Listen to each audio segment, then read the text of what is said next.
Que bom que você está aqui nessa noite. Que bom que nós podemos então assim compartilhar essa comunhão, compartilhar a presença do Senhor sobre a nossa vida. O texto que nós vamos trabalhar nessa noite, o tema que nós vamos trabalhar nessa noite é o que Deus quer de mim.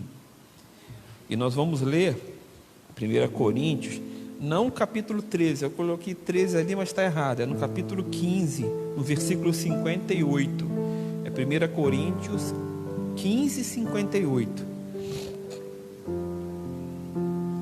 Eu sempre coloco o texto aqui no Data Show, para nossa leitura.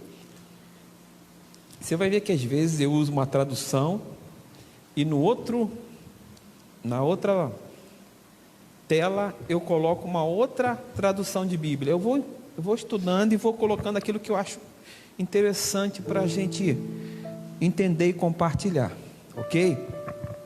Então, irmãos, o texto de hoje está em 1 Coríntios, no capítulo 5, no versículo 58. É 15, 58. Eu creio que Deus quer trabalhar nessa noite, falar conosco nessa noite. Deus já tem trabalhado através desses louvores. O texto diz assim, ó: portanto, os meus amados irmãos, deixa eu ver que horas são, 10 para as 7. Portanto, meus amados irmãos, sede firmes e constantes, sempre abundantes na obra do Senhor, sabendo que o vosso trabalho não é em vão, não é vão no Senhor.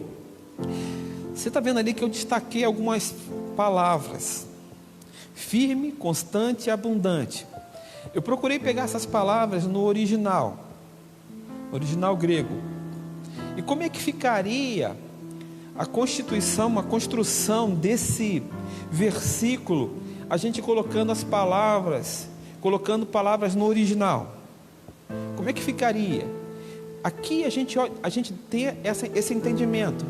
A leitura é: portanto, os meus amados irmãos, sede firmes e constantes, sempre abundantes na obra do Senhor.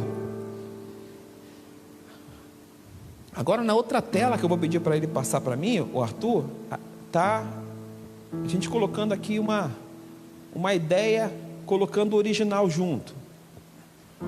Seja seguro, firme, seja invariável nessa firmeza, sempre capaz de produzir na obra do Senhor. Então, seja seguro, firme, seja invariável, não varia nessa firmeza, sempre capaz de produzir na obra do Senhor. E quando eu estava imaginando a mensagem, qual seria a ideia que nós deveríamos transmitir para a igreja dentro desse contexto, desse versículo bíblico de 1 Coríntios 15, 58. Porque quando a gente olha para esse texto aqui que a gente está lendo, e eu quero trazer isso para a ideia de proatividade e não de produtividade, a gente vai entender isso, porque o proativo tem uma característica e o produtivo tem uma outra característica. O proativo, geralmente é uma palavra que é muito usada no ambiente empresarial, Os empresários, eles procuram muitas pessoas proativas, que também tem a ver com dinamismo e também tem a ver com pessoas produtivas, porque o proativo, ele pode ser produtivo também, ele deve ser produtivo, ele é produtivo na verdade. Então, proatividade é aquela pessoa que tem aquela característica que ele pensa e age antecipadamente, ele adota medidas para evitar resolver problemas futuros. O proativo é aquele que tem iniciativa, irmãos. Ele tem iniciativa, ele faz. O produtivo, ele também faz, ele também produz. Mas o produtivo, ele precisa do processo. O produtivo precisa de alguém que o oriente, precisa de alguém que peça para ele fazer alguma coisa. Quer ver um exemplo? Para a gente entender melhor o proativo, a proatividade e a produtividade, o proativo e o produtivo. O chão está sujo. O chão está sujo. O proativo passa. O proativo passa, ele vê o chão sujo e ele faz alguma coisa para limpar o chão. Ninguém precisa absolutamente pedir nada para ele. Ele tem iniciativa. Ele vê o chão sujo e ele limpa o chão. Ele não se contenta com aquilo. Ele vai fazer alguma coisa para fazer com que o chão fique limpo. Ele é proativo, ele tem iniciativa. O produtivo, ele passa, ele não limpa o chão, ele vê o chão sujo. Mas ele é uma pessoa dinâmica também. O produtivo também é dinâmico. O produtivo também é eficaz. Mas ele precisa de alguém que fale assim, ó: pega a vassoura, limpa o chão ali para mim, quebra esse galho para mim, faz essa gentileza para mim. E ele vai e faz, porque ele é produtivo, porque ele é dinâmico, ele tem disposição para isso. Mas ele precisa de uma orientação. Ele segue os processos. Ele precisa de uma cartilha para fazer isso. Então, a diferença é essa, que o proativo, ele tem iniciativa, né? E o produtivo nem sempre tem essa iniciativa, nem sempre tem. E eu quero trazer essa mensagem para a gente nessa noite, olhando também para um texto bíblico que vai falar um pouco para a gente sobre essa dinâmica da produtividade e proatividade. Como é que Deus vê isso? Qual é a compreensão de Deus nesse contexto? E com isso, o que Ele quer nos ensinar? Será que existe alguma referência bíblica, pastor, que você pode colocar para nós, Igreja do Senhor, entendemos essa dinâmica que você está falando, esse contexto que você está falando dentro do contexto bíblico? Será que a gente consegue introduzir isso que você está falando dentro da Bíblia, para ficar um pouco mais claro essa mensagem, essa palavra, e o que eu preciso então fazer para ser esse tipo de pessoa que Deus quer que eu seja? Então quero ler um texto bíblico com você, passa para mim, que é a parábola dos talentos. A parábola dos talentos está lá em Mateus no capítulo 25, e nós vamos ler no capítulo 25, do versículo 14 até o versículo 30,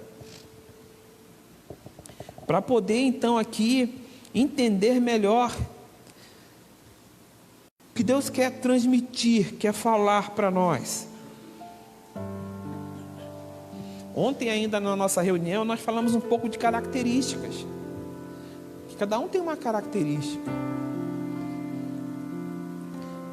que a gente trabalha, a gente precisa trabalhar também olhando para a característica das pessoas, porque a gente vai cobrar menos, irmãos, a gente vai exigir menos da pessoa, porque quando a gente olha para a característica, a gente também olha um pouco para a limitação, e todos nós temos uma limitação em alguma coisa. Então o texto bíblico diz assim, e também é muito interessante, é muito importante que você preste atenção nessa leitura. E também será como um homem que, ao sair de viagem, chamou seus servos e confiou-lhe os seus bens. A um deu 5 talentos, a outro 2 e a outro 1, a cada um de acordo com a sua capacidade. Em seguida partiu de viagem. O que havia recebido 5 talentos saiu imediatamente, aplicou-os e ganhou mais 5. Também o que tinha 2 talentos ganhou mais 2. Mas o que tinha recebido 1 talento saiu, cavou um buraco no chão e escondeu o dinheiro do seu senhor. Depois de muito tempo, o senhor daqueles servos voltou e acertou contas com eles. O que tinha recebido 5 talentos trouxe os outros 5 e disse: o senhor me confiou 5 talentos. Veja, eu ganhei mais 5. O senhor respondeu: muito bem, servo bom e fiel. Você foi fiel no pouco, e eu porei sobre o muito. Venha e participe da alegria do Senhor. Veio também o que tinha recebido 2 talentos e disse: o Senhor me confiou 2 talentos. Veja, eu ganhei mais 2. O Senhor respondeu: muito bem, servo bom e fiel. Você foi fiel no pouco, e eu porei sobre o muito. Venha e participe da alegria do seu Senhor. Por fim veio o que tinha recebido 1 talento e disse: eu sabia que o Senhor é um homem severo, que colhe onde não plantou e junta onde não semeou. Por isso tive medo, saí e escondi o seu talento no chão. Veja, aqui está o que lhe pertence. O Senhor respondeu: servo mau e negligente. Você sabia que eu colho onde não plantei e junto onde não semeei. Então você devia ter confiado meu dinheiro aos banqueiros, para que quando eu voltasse, o recebesse de volta com juros. Tirem o talento dele e entregue-no ao que tem 10. Pois a quem tem, mais será dado e terá grande quantidade. Mas a quem não tem, até o que lhe tem será tirado. E lancem fora o servo inútil nas trevas, onde haverá choro e ranger de dente.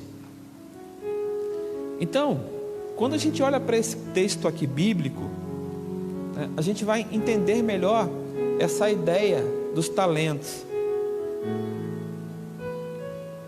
O Senhor dando os talentos, aqui no caso era um homem que tinha os seus servos. Mas quando a gente olha para a nossa vida, a gente vê Deus nos dando os talentos e nos dando os dons, para que esses dons e esses talentos, eles sejam aprimorados, eles sejam aperfeiçoados, que nós apliquemos ele no reino, que nós coloquemos ele em prática, porque na verdade o que foi dado foi emprestado. Ele entregou para que fosse cuidado. E os servos bons, eles multiplicaram esses talentos. Eles tiveram iniciativa, eles foram proativos nessa dinâmica. Foram proativos, eles tiveram iniciativa. E na verdade, o que nós precisamos entender nisso é que nós precisamos ter iniciativa no que diz respeito ao reino de Deus também. Porque proatividade é uma característica de quem tem iniciativa. Para você ter ideia, aquela pessoa que tem iniciativa, ela tem ânimo pronto, ela tem uma disposição natural, ela realiza, ela executa, ela faz. Eu estava conversando com a Cláudia ontem, agora me lembrei aqui, eu estava conversando com a Cláudia ontem, e a Cláudia, ela é gerente da Alvorada, da loja lá na Coronel Antonino. Já foi daqui também da Zaran, que é muito grande. E a Cláudia, ela falou para mim assim, eu sabia porque ela tinha conversado comigo, ela falou: pastor, ser gerente não é fácil, eu já estou muito tempo. Quantos anos, Cláudia? 17 anos na empresa, e hoje ela é gerente lá. Eu estava conversando com ela, e uma vez ela falou assim: eu vou pedir para deixar a gerência, eu não quero mais ser gerente, vou pedir para ser vendedora. Não foi? Ser vendedora. E ela fez isso. Ela chegou, ontem eu perguntei para ela: Cláudia, e aí, você agora não é mais gerente? Ela falou: ih, pastor, não deu. Eu falei: mas por que não deu? Eu pedi. Mas os meus patrões, os meus chefes, né, os donos, né, eles falaram assim para mim: não tem como não contar contigo na gerência. Por que isso, irmãos? Porque certamente ela tem proatividade, E como sendo uma pessoa proativa, ela tem iniciativa e ela é produtiva. E quem não quer ter uma pessoa ao lado que seja essa pessoa que tem a iniciativa? Porque quando a gente tem alguém do nosso lado que tem essa iniciativa, que é proativo, consequentemente nós aprendemos com essa pessoa também a ser proativos. E muito mais quando diz respeito ao reino de Deus, que é uma coisa muito maior, que é uma responsabilidade muito maior, que é um envolvimento muito maior, e que de fato nós devemos olhar para esse contexto e entender isso, que nós precisamos ser proativos e consequentemente ser produtivos. E isso, irmão, atrai a atenção de Deus, e isso chama a atenção de Deus. Esses dias nós estávamos falando aqui, acho que foi o pastor Marcos que falou ou o Godoy que falou aquele menino que tinha os 7 pães e os peixinhos, 2 peixinhos, né? 7 pães e 2 peixinhos. É isso, né? 5 pães e 2 peixinhos. O texto está aqui, vou colocar para a gente, antes da gente ler. Foi você que falou esses dias, pastor? Como falou? Foi lá na casa de retiro. Olha só, isso aqui foi, de verdade, nós fizemos aquele círculo lá na casa de retiro. O seu Lutário e a dona Lia trouxeram do devocional. Nós falamos sobre essa passagem bíblica, muito legal. Olha aqui, quer ver? Passa para mim, Arthur, olha aqui. Diz assim o texto bíblico de João capítulo 6, versículo 8 até o 13. Outro discípulo, André, irmão de Simão Pedro, tomou a palavra. Aqui está um rapaz com 5 pães e 2 peixinhos. Mas o que é isso para tanta gente? Disse Jesus: mandem o povo assentar-se. Havia muita grama naquele lugar, e todos se assentaram. Eram cerca de 5.000 homens. 5.000 homens. Então Jesus tomou os pães, deu graças e o repartiu entre os que estavam assentados, tanto quantos queriam, e fez o mesmo com os peixes. Depois que todos receberam o suficiente para comer, disse aos seus discípulos: ajunte os pedaços que sobraram, que nada seja desperdiçado. Então eles os ajuntaram e encheram 12 cestos com os pedaços dos cinco pães e cevado deixado por aquele que tinha comido. Muito bem, irmãos, olha só. Você olhando o texto, você precisa entrar dentro do texto e precisa imaginar algumas coisas. E aqui às vezes, e quando a gente imagina, a gente trabalha também com suposições, conjecturações, suposições. Então vamos imaginar o seguinte: Simão Pedro passando, encontra esse rapaz, esse jovem, e esse jovem, ele observando, vamos imaginar, ele observando tudo, ele vendo os discípulos conversando, Jesus falando, vendo as pessoas com fome, e Jesus falando com os discípulos, olha, os discípulos falando para Jesus: Senhor, o que nós vamos fazer? São muitas pessoas, como é que nós vamos alimentar todas essas pessoas? Imagina eles falando e esse jovem ouvindo. Imagina. Aí ele aparece e fala assim: olha, isso aqui não está aqui, irmãos. Nós estamos supondo. Aí ele chega e fala assim: olha, Senhor, está aqui. Eu tenho 5 pães e 2 peixinhos. ele fala com Simão Pedro, que fala com Jesus. Então imagine que esse rapaz, ele teve a iniciativa, ele estava com esses alimentos, mas ele teve a iniciativa de chamar, vamos supor dessa forma, e oferecer. E ele então passa a ser um instrumento de bênção na vida de todas essas pessoas. Jesus estabelece o milagre, fazendo essa multiplicação desses pães e desses peixes, porque surge um rapaz, um jovem, que se apresenta como um instrumento para isso. Imagina que prazer, irmãos. Imagina que esse jovem, mesmo não tendo o nome dele citado na Bíblia, ele aparece como um personagem,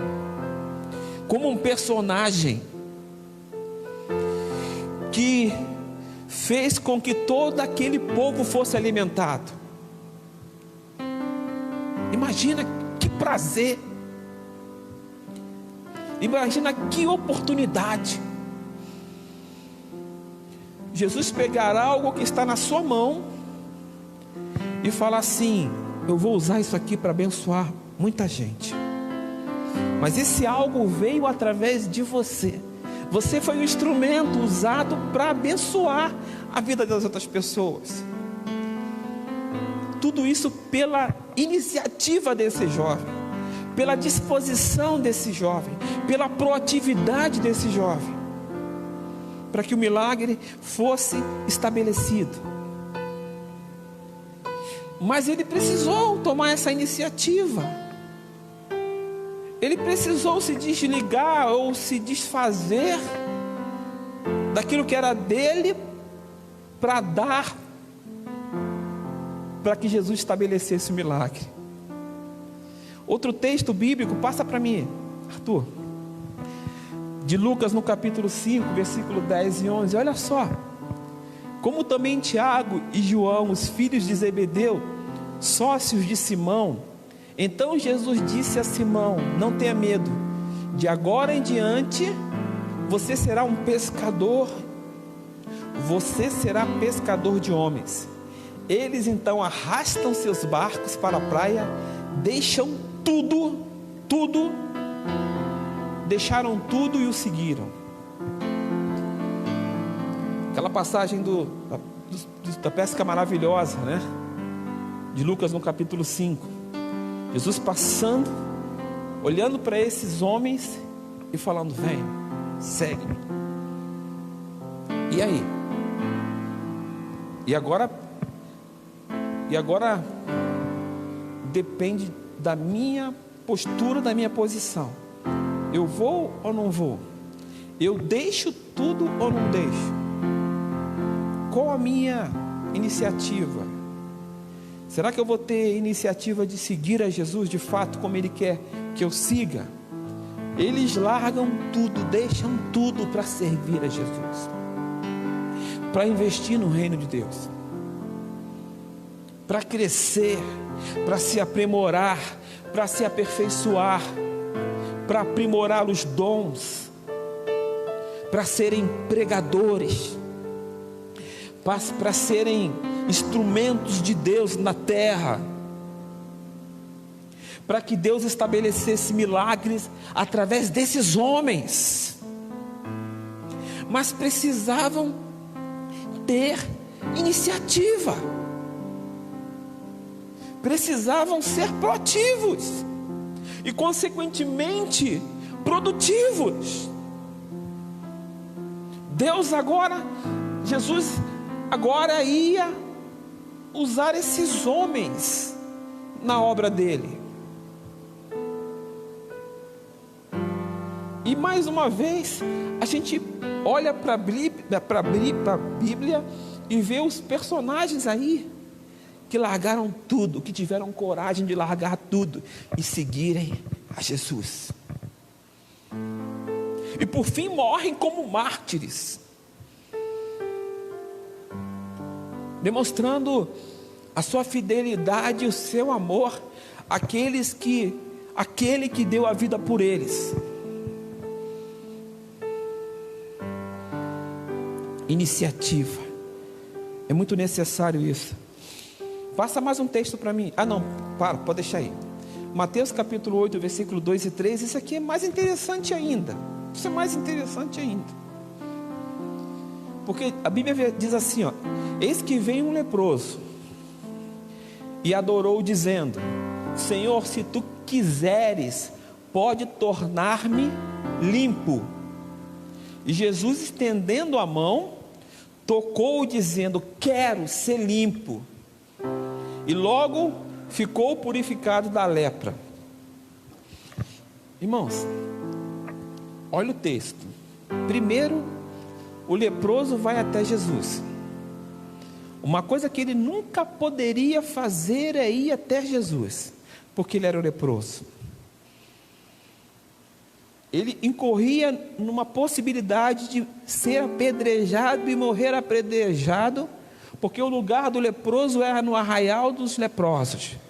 Mas ele sai, e ele chega até Jesus, e ele adora Jesus. Ele tem iniciativa. Ele tem iniciativa. Possivelmente ninguém diz para ele: vai e faz, vai até Jesus. Não, ele tem iniciativa. Ele vai até Jesus, ele adora Jesus.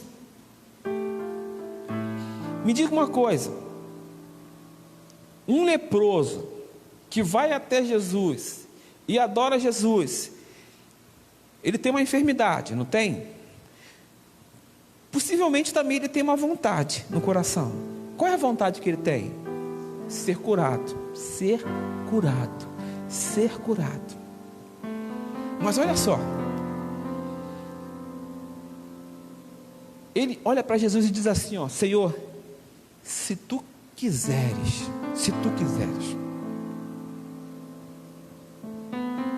podes tornar-me limpo. Ele, de uma certa forma, ele agora está olhando para um Jesus que também tem iniciativa, que também é proativo. Ele chega até Jesus, olha para Jesus, ele não diz para Jesus que ele quer ser curado, ele diz: se tu quiseres. Jesus, sendo aquele Senhor dinâmico, produtivo, proativo, ele dá logo a resposta: quero. Senhor, se tu quiseres tornar-me limpo, se tu quiseres, pode me tornar-me limpo. E Jesus, estendendo a mão, tocou dizendo: quero. Ele é proativo. Ele estende a mão e diz: quero. E logo ficou purificado da lepra. Interessante é que Jesus poderia dizer uma palavra, transmitir apenas uma palavra, mas ele faz muito mais ainda, irmãos. Ele estende a mão dele e toca no leproso.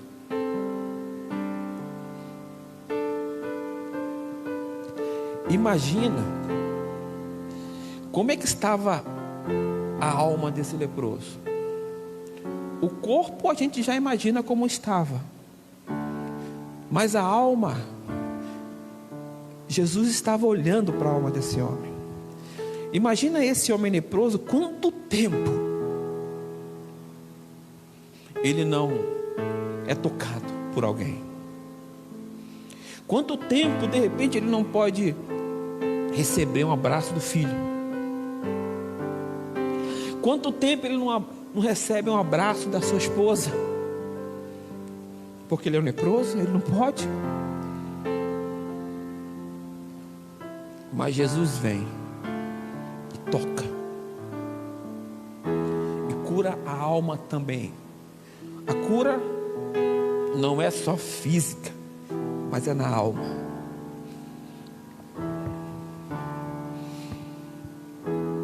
Iniciativa, irmãos. Iniciativa. Tem aquela passagem bíblica que fala sobre o cego de Jericó, que ele... Imagina Jesus passando numa cidade e um cego gritando: filho de Davi, tem misericórdia de mim. Filho de Davi, tem misericórdia de mim. Imagina quantos cegos ou pessoas enfermas e doentes ali naquele lugar. Mais um se levanta e começa a dizer: filho de Davi, tem misericórdia de mim. Filho de Davi, tem misericórdia de mim. E isso chama a atenção de Jesus, porque ele tem iniciativa, porque ele clama, ele chama o Messias. Jesus chegando até ele fala, Jesus chega até ele e diz assim: que queres que eu te faça? Meus irmãos, deixa eu perguntar uma coisa para você. Jesus sabia ou não sabia o que ele queria? O que aquele cego queria? Sabia ou não queria? Eu não sabia. Aquele cego já teve a iniciativa de ficar gritando, chamando. Mas Jesus quer muito mais ainda. Fala para mim, fala, diz. Eu sei o que você quer, mas eu quero ouvir de você. Diz, o que queres que eu te faça? E o cego disse: mestre, que eu tenha vista, que eu veja. E o que aconteceu? Foi curado. Ele foi curado, porque ele teve iniciativa, porque ele foi proativo, porque Jesus também provocou isso.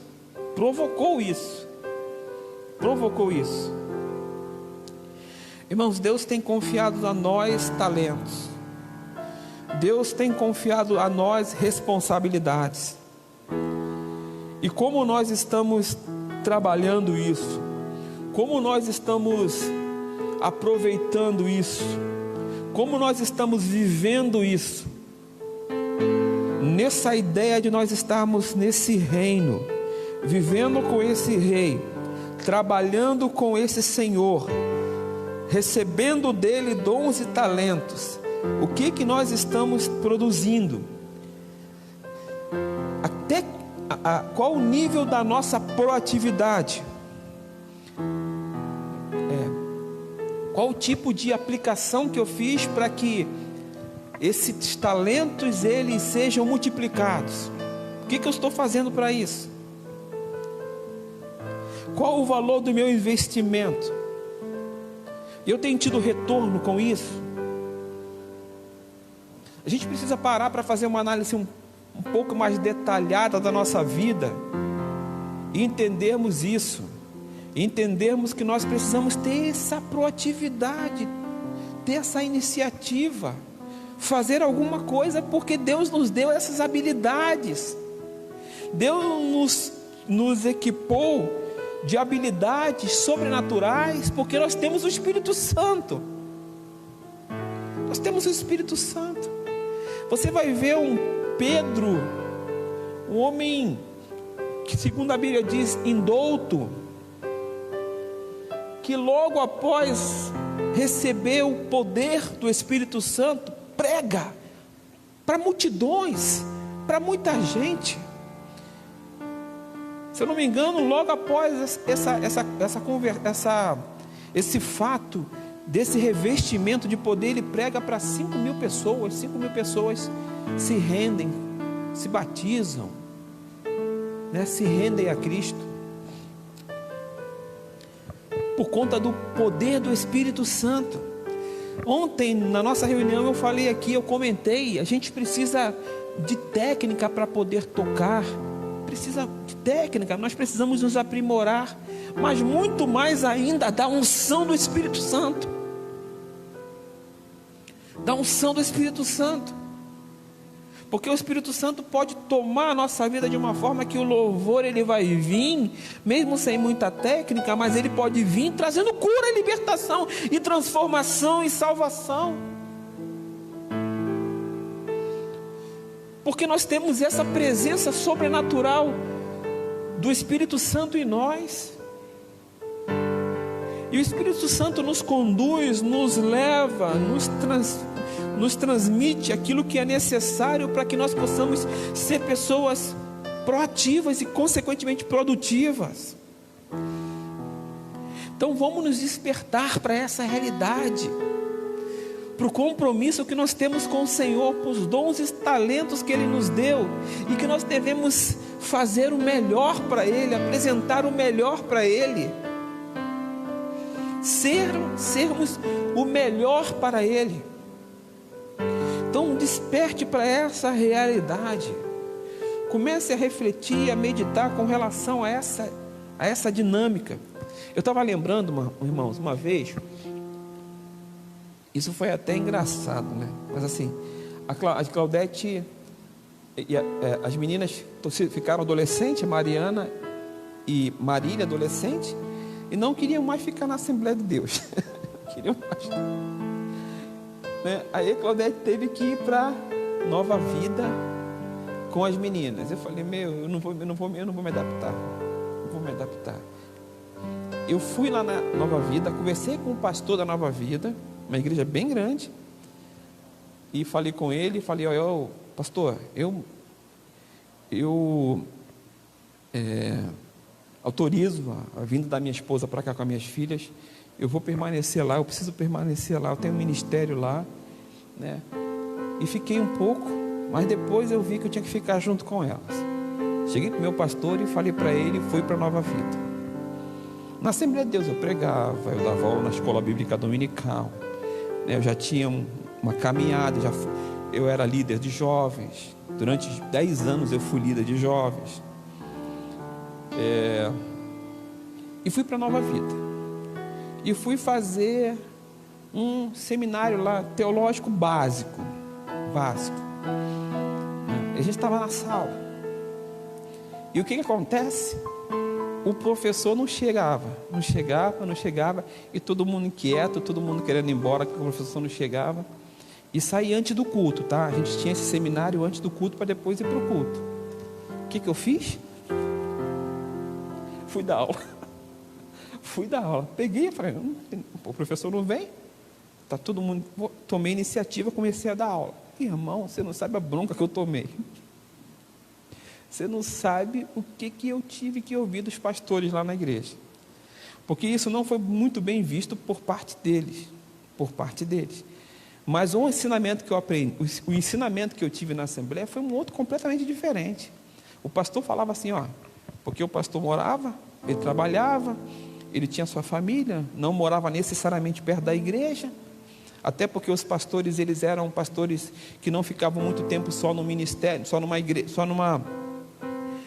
numa congregação, ele passava por outras congregações, então às vezes ele morava distante, e nós fomos ensinados assim, o pastor atrasou, irmãos, o pastor não chegou, um dos irmãos levantem, peguem o microfone e comece o culto, adorem a Deus, cantem louvores, preguem a palavra de Deus, mas não fiquem sem adorar a Deus, não fiquem sem entrar na presença do Senhor e fazer o culto. Alguma coisa que aconteça comigo como pastor, os pastores falando, alguma coisa que aconteça comigo como pastor, vocês têm condição e capacidade de poder conduzir o culto. Vocês foram ensinados, vocês foram preparados para isso. Eu aprendi dessa forma. E quando eu chego numa outra denominação, que eu faço isso, eu levo uma bronca. Mas eu tive iniciativa, irmãos. Eu fui e fiz. Eu fui ensinado assim e fui fazer. Eu estava lembrando quando eu estava preparando a mensagem sobre isso, né? Mas eu fui fazer. Não foi muito bem visto, mas eu fiz. Eu não me arrependo de ter feito isso, porque a forma que eu aprendi foi dessa forma e eu acho corretíssimo. Corretíssimo. Amém? Vamos então terminar o nosso culto. Já são 7 e eu preguei 10, 25, 35 minutos. Amém? Fique de pé, por favor, irmãos. Vamos cantar uma música para nós finalizarmos o nosso culto, tomar um suco ali fora e bater um papo, conversar um pouquinho. Amém?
Sobre nós, Pai, está em nós.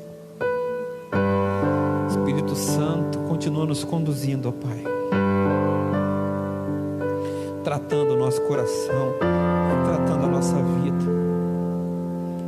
nos tornando cada vez mais pessoas transparentes diante do Senhor, com coração limpo, com coração tratável, ensinável. Trabalhe em nós, Senhor. Trabalhe em nós.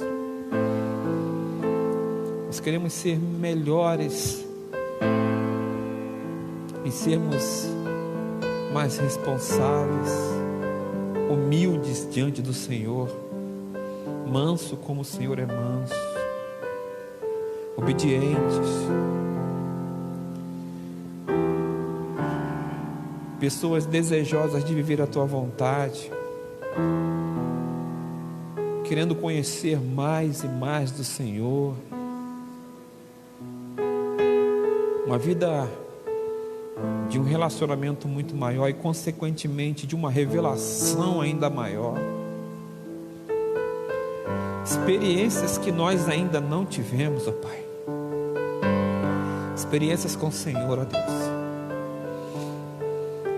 experiências do Senhor tocar os nossos olhos e nós vemos aquilo que nós não temos condição de ver de forma natural,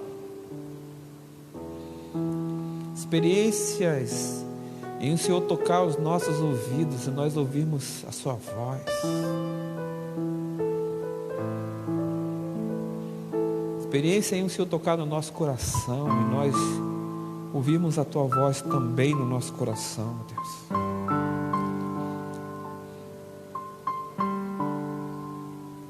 Deus, trabalhe em nós, ó Pai. Trabalhe em nós, Senhor. Trabalhe em nós, Pai.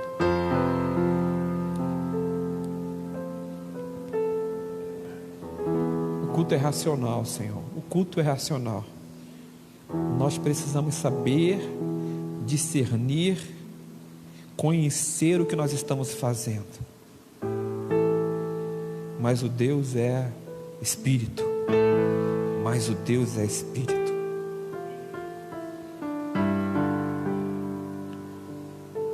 Ajuda-nos, ó Pai, a sermos espirituais.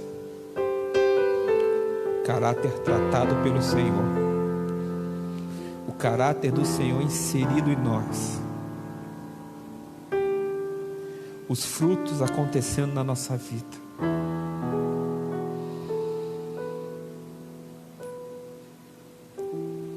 Os dons, eles edificam a igreja, Senhor. Os dons edificam a igreja. E nós cremos nos dons espirituais. Mas o fruto, Senhor, o fruto nos leva à salvação. Continua tratando conosco, Pai. Trabalhando em nós, ó Pai. E nos transformando, ó Senhor. Senhor, toma a nossa vida. Nós temos aí uma semana pela frente de responsabilidade, de compromisso, de coisas para resolverem. Nós pedimos que o Senhor tome a administração da nossa vida e seja a tua vontade sobre nós, e aonde nós colocarmos a planta dos nossos pés, o Senhor esteja conosco, e aonde nós colocarmos as nossas mãos, nós possamos prosperar no Senhor. Tua bênção seja abundante sobre a vida de cada um de nós, ó Pai. Ajuda-nos em tudo, Senhor. Estenda as suas mãos. Que o Senhor te abençoe e te guarde. Que o Senhor faça resplandecer o seu rosto sobre ti e tenha misericórdia de ti. Que o Senhor sobre ti levante o seu rosto e te dê a paz. Deus abençoe, irmãos. Amém.